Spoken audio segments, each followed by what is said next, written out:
안녕하십니까? 세상의 지혜와 역사를 탐구하는 시간입니다.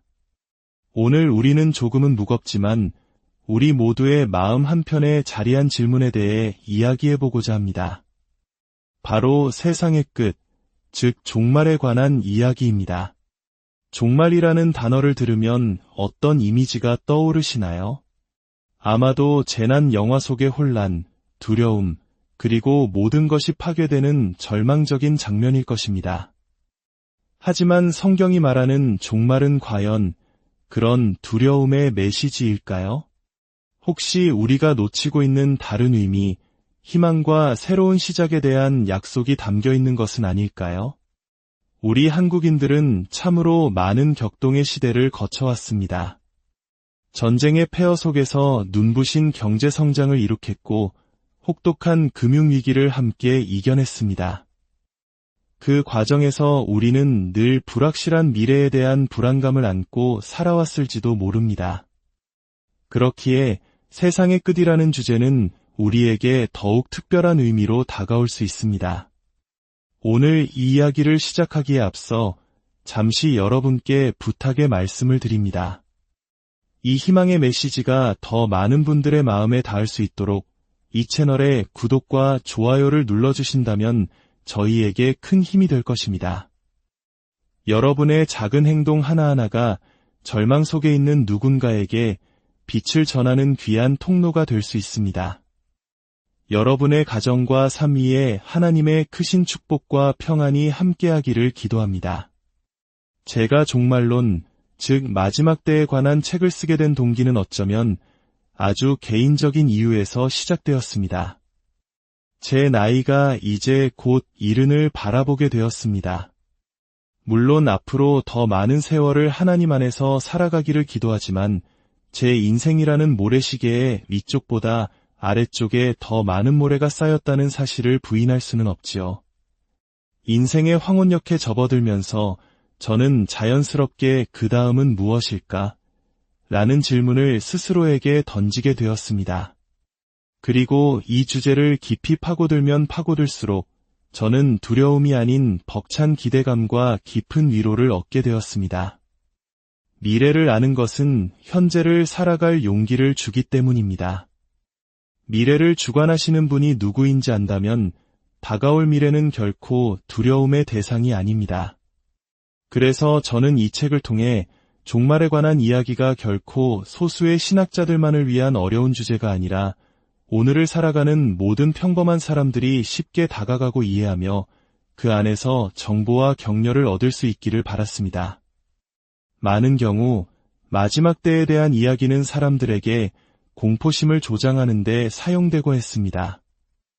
하지만 그것은 성경의 본래 의도와는 거리가 멉니다. 성경에 기록된 종말에 대한 가르침은 우리를 겁주기 위함이 아니라 우리를 준비시키기 위함입니다.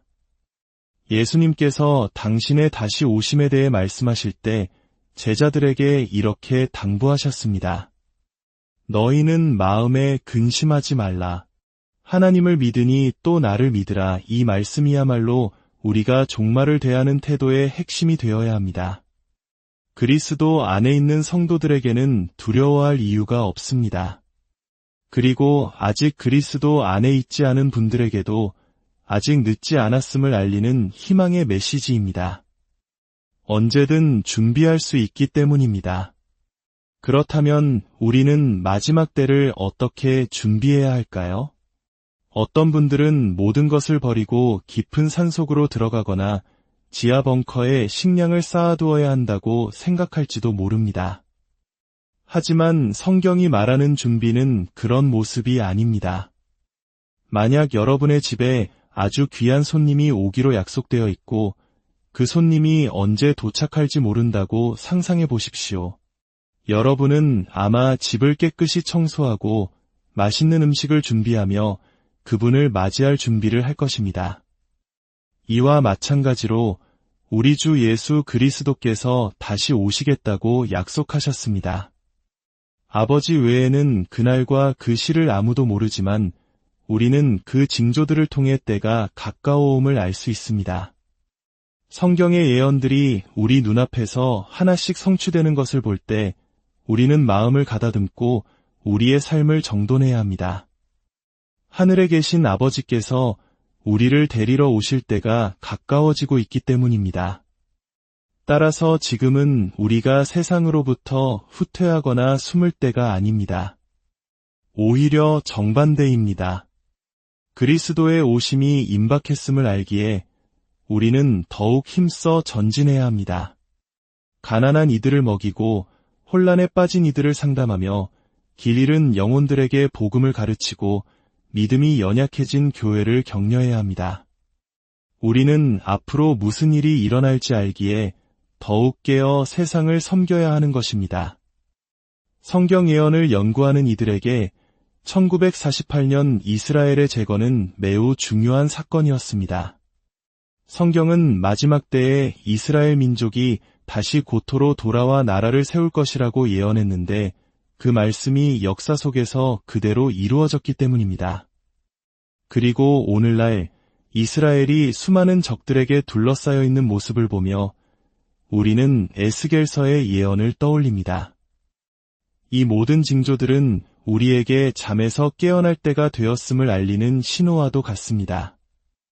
저는 이러한 시대를 살아가는 것이 오히려 흥분되고 감사한 일이라고 생각합니다. 마지막 때를 묵상하는 것은 우리가 이 땅에서 더욱 정결하고 거룩한 삶을 살아가도록 이끌기 때문입니다. 주님께서 언제 오실지 모르기에 우리는 매 순간 주님을 섬기는 모습으로 발견되기를 소망하게 되는 것입니다. 사실 저 역시 처음부터 지금과 같은 종말론적 관점을 가졌던 것은 아닙니다. 저는 소위 무천년설을 믿는 신앙 배경에서 자랐습니다. 많은 경건한 분들이 믿는 이 관점은 성경에 나오는 천년왕국이 문자 그대로의 천년이 아니라 예수님의 초림과 재림 사이의 교회 시대를 상징한다고 봅니다. 이 관점을 따르면 휴거나 문자적인 대환난과 같은 사건들의 의미도 달라지게 됩니다.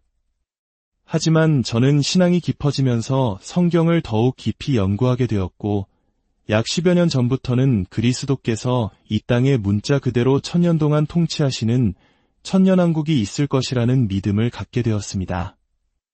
이 책에서 그 신학적인 이유들을 자세히 설명했지만 이 관점의 변화는 저에게 매우 중요한 전환점이었습니다. 천년왕국이 실제로 존재한다고 믿게 되자 그동안 흩어져 있던 종말의 사건들이 하나의 그림처럼 맞춰지기 시작했습니다. 요한계시록 19장에서 왜 우리가 그리스도와 함께 재림하여 천년왕국에서 왕 노릇하는지, 그렇다면 우리가 어떻게 먼저 하늘에 올라가 있었는지에 대한 질문들이 풀리기 시작했습니다. 바로 휴거 사건을 통해 우리는 하늘로 들려 올라가 그리스도께 상을 받고 어린 양의 혼인 잔치에 참여하게 되는 것입니다. 그동안 이 땅에서는 대환난이 일어나게 되고요. 이 순서가 제 안에서 명확하게 정리되었을 때 저는 큰 기쁨과 흥분을 느꼈습니다. 그리고 이 땅에 임할 완전한 유토피아, 그리스도께서 친히 다스리시는 그 천년왕국에서 주님과 함께 왕 노릇할 날을 소망하게 되었습니다. 또한 우리가 죽음을 맞이한 이후의 삶, 즉 낙원에 대해서도 많은 것을 배우게 되었습니다. 하나님의 시간표에서 다음으로 예정된 가장 큰 사건은 휴거이지만 만일 우리가 휴거 전에 죽음을 맞이한다면 우리의 영혼은 즉시 그리스도의 임재 앞으로 나아가게 됩니다. 우리가 사랑했던 먼저 떠나보낸 믿음의 식구들은 지금 그곳에서 허다한 증인들로서 우리를 응원하고 있습니다. 우리가 이 땅에서 눈을 감는 순간, 바로 그 순간에 우리는 천국에서 눈을 뜨게 될 것입니다. 그리고 그곳에서 그리스도의 사랑과 임재를 만끽하며 우리의 육신과 다시 결합될 휴거의 그날을 기다리게 될 것입니다. 어떤 이들은 휴거 신앙을 현실 도피라고 비판하기도 합니다. 이 땅의 고난을 외면하고 하늘로 도망가려는 믿음이라는 것이죠. 하지만 저는 그렇게 생각하지 않습니다. 성경은 결코 우리가 이 땅에서 겪게 될 모든 문제로부터 벗어날 것이라고 약속하지 않습니다. 오히려 휴거에 대한 소망은 우리가 이 땅에서 더욱 강렬하게 사람들을 사랑하고 복음을 전파하도록 동기를 부여합니다. 우리가 사랑하는 사람들이 다가올 끔찍한 환난의 때에 남겨지지 않기를 바라기 때문입니다. 성경을 보면 노아는 홍수를 겪지 않았고 롯은 유황불 심판을 겪지 않았습니다. 하나님께서는 심판 전에 당신의 백성을 건져내셨습니다. 예수님께서는 마지막 때를 노아의 때, 롯의 때와 같다고 하셨습니다. 저는 이 말씀에 근거하여 그리스도께서 대환난이 시작되기 전에 당신의 교회를 데리러 오실 것이라고 믿습니다. 물론 우리가 하늘에 있는 동안 이 땅에는 끔찍한 환난이 닥칠 것입니다. 하지만 그 어둠 속에서도 하나님의 구원의 역사는 멈추지 않을 것입니다. 14만 4천 명의 전도자들이 일어나 하나님의 놀라운 복음을 선포할 것이며 그 결과로 엄청난 영적 부흥이 일어날 것입니다. 사도 요한은 그 모습을 보고 각 나라와 족속과 백성과 방언에서 아무도 능히 셀 수 없는 큰 무리가 나와 라고 기록했습니다. 지난 47년간 목회자로서 저는 늘 숫자를 세는 일에 익숙했습니다. 출석 인원을 세고 세례교인 수를 세고 헌금을 셉니다.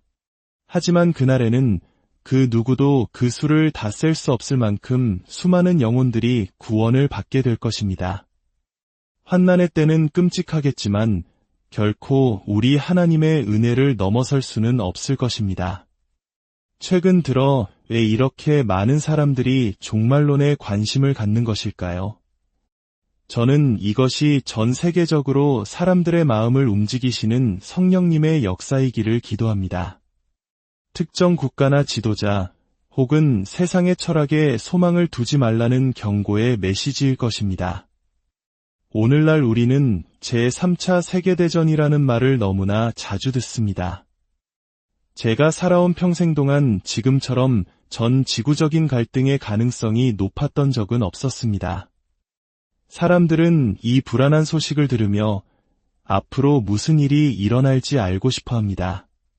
그리고 바라기는 그들이 그 해답을 성경 안에서 찾게 되기를 소망합니다. 하나님께서는 우리를 두렵게 하시려고 미래를 알려주신 것이 아니라 우리를 준비시키기 위해 알려주셨습니다. 세상이 해답을 주지 못할 때 우리는 오직 예수 그리스도 안에서 참된 해답을 찾을 수 있습니다. 혹시 오늘 이 이야기를 듣는 분 중에 아직 당신의 마음을 그리스도께 드리지 않은 분이 계시다면 바로 지금 그렇게 할 수 있습니다. 그저 당신의 마음을 그분께 드리십시오. 이렇게 기도하면 됩니다. 주님, 저는 죄인입니다. 주님의 용서가 필요합니다. 저를 영원토록 지켜주시고 저의 구원자가 되어 주시옵소서. 주님을 믿습니다. 은혜는 이처럼 간단합니다. 당신이 그리스도께 예라고 고백할 때 그분께서도 당신에게 예라고 응답하실 것입니다. 성경이 말하는 종말은 모든 것의 끝이 아니라 진정한 시작입니다. 두려움의 끝이며 희망의 서막입니다. 하나님의 말씀은 우리에게 흔들리지 않는 소망을 줍니다. 부디 이 혼란한 시대 속에서 하나님의 약속의 말씀을 굳게 붙드시길 바랍니다. 여러분의 삶에 하나님의 평강과 소망이 늘 함께 하시기를, 그리고 다시 오실 주님을 기쁨으로 맞이할 준비된 신부로 서 계시기를 간절히 기도합니다.